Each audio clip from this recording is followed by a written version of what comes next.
नमस्कार, खबर समय जगत में आपका स्वागत है। मैं हर्षिता जौहरी। आइए नजर डालते हैं देश प्रदेश से जुड़ी तमाम खबरों पर। भोपाल मध्य प्रदेश में पिछले दिनों हुए राजनीतिक घटनाक्रम के पश्चात उपचुनाव की जो स्थिति बनी थी वह समय अब निकट आ गया है, जिसे देखते हुए सभी राजनीतिक दलों ने तैयारी कर ली है और सभाएं भी शुरू हो गई हैं, जिन सभाओं में नेताओं के समक्ष भारी भीड़ भी जुट रही है। वहीं दूसरी तरफ कोरोना संक्रमितों की संख्या में भी भारी इजाफा हो रहा है। इस ज्वलंत परिस्थिति पर चिंता जाहिर की प्रखर चिंतक विचारक श्री अशोक त्रिपाठी जी ने, जो कि लोक भारती के राष्ट्रीय उपाध्यक्ष भी हैं। उन्होंने और क्या कहा, आइए आपको सुनाते हैं। नमस्कार साथियों, आज एक बार फिर आपका स्वागत है हमारे साथ। और हमारे साथ आज फिर चर्चा के लिए प्रखर चिंतक और विचारक अशोक त्रिपाठी जी मौजूद हैं। सर, बहुत स्वागत है आपका। और एक विषय मैं आज आपसे जानना चाहूँगा, चर्चा करना चाहूँगा।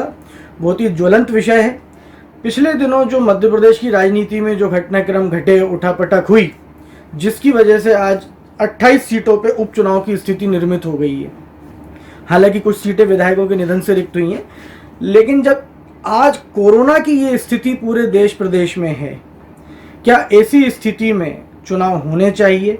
एक बात। दूसरी बात, दोनों प्रमुख राजनीतिक दल चुनावों के लिए ऐसी कमर कस रहे हैं, जिस तरह से अपने अपने शक्ति प्रदर्शन देखने को उनके मिल रहे हैं हमको। ग्वालियर क्षेत्र हो या पूरे मध्य प्रदेश की जिन सीटों पे चुनाव होने हैं वहाँ हो, कांग्रेस हो या बीजेपी, सब आला नेता चुनाव प्रचार में जुटे हुए हैं, जहाँ भारी भीड़ जमा हो रही है। तो इस पर मैं आपकी टिप्पणी जानूँ। देखिए, समाज जीवन क्षेत्र में राजनीति का अपना एक महत्वपूर्ण स्थान है, लेकिन राजनीति सब कुछ नहीं है जी। राजनीति का स्थान समाज जीवन में उतना ही होना चाहिए जितना सब्जी में नमक या मकान में टॉयलेट। जी। टॉयलेट आवश्यक है घर में जी, लेकिन टॉयलेट में 24 घंटे नहीं बैठा जाता। बिल्कुल। पूजा घर आवश्यक है घर में जी, 24 घंटे नहीं बैठा जाता। लेकिन आज हालात यह हो गए हैं कि पूरी तरह से समाज राजनीति केंद्रित हो गया। 28 सीट तो ठीक है, यदि 100 सीट की भी स्थिति बन जाए तो भी जनता की जान की कीमत से ज्यादा महत्वपूर्ण नहीं है चुनाव। बिल्कुल। हालात ये पहुंच गए हैं प्रदेश के कि कोरोना से देश और प्रदेश बेहाल। जी, चुनाव में जनता को क्यों कर रहे हो हलाल? बिल्कुल सही बात। जनता के लिए चुनाव या चुनाव के लिए जनता है? दुर्भाग्य इस बात का है कि केंद्र से लेकर राज्य तक सब कोई दल इस पर मत प्रकट नहीं कर रहा। मुझे ये लगता है कि खाली स्थान पर हम कैसे शक्तिशाली हो, हर दल को लगता है कि कैसे मेरा प्रतिनिधि हो। एक प्रतिनिधि के चयन करने में यदि लाखों लोगों के बीच में सभाएं, रैलियां सब हुई जी, और कुछ सैकड़ा लोग भी काल कवलित हो गए कोरोना से,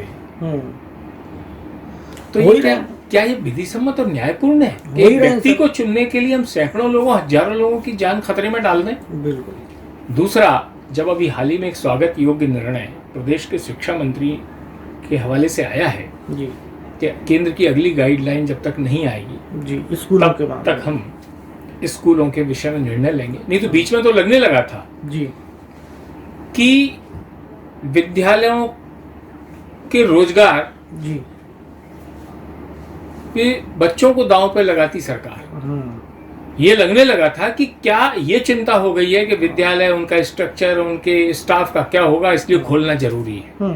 अरे वह सब अलग विषय है, सरकार अपना विचार करे, अनुदान की प्रक्रिया करे। लेकिन एक स्वागत योग्य निर्णय आ गया, बहुत अच्छी बात है। शिक्षा है, बाद में भी हो जाएगी, चुनाव बाद में भी हो जाएंगे, माननीय बाद में भी बन जाएंगे, लेकिन जो इस दुनिया से चले जाएंगे वो लौट के नहीं आएंगे। आज हम अपेक्षा करते हैं कि पक्ष हो, विपक्ष हो, सत्ता पक्ष हो, यह शायद इस पर गंभीरता से न सोच सके, लेकिन केंद्र सरकार, निर्वाचन आयोग या अन्य विधि सम्मत संस्थाओं के सोचने की आवश्यकता, मानव अधिकार आयोग, अन्य प्रकार के जी कई संस्थाएं हैं। तो यह आवश्यक अब इसलिए महत्वपूर्ण है कि देश और प्रदेश में कोरोना हो रहा है बेलगाम।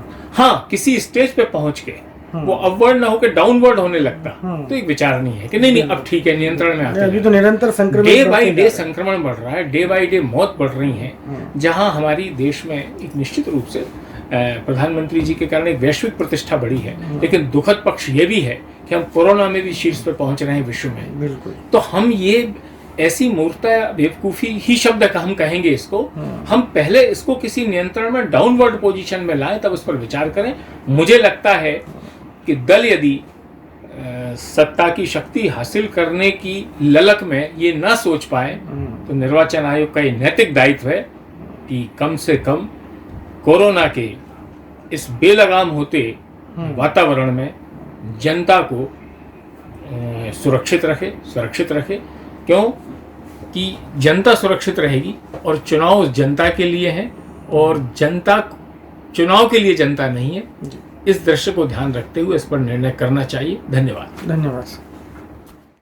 खबर समय जगत के लिए भोपाल से संदेश नेमा की report. For latest news, subscribe to our channel and press the bell icon.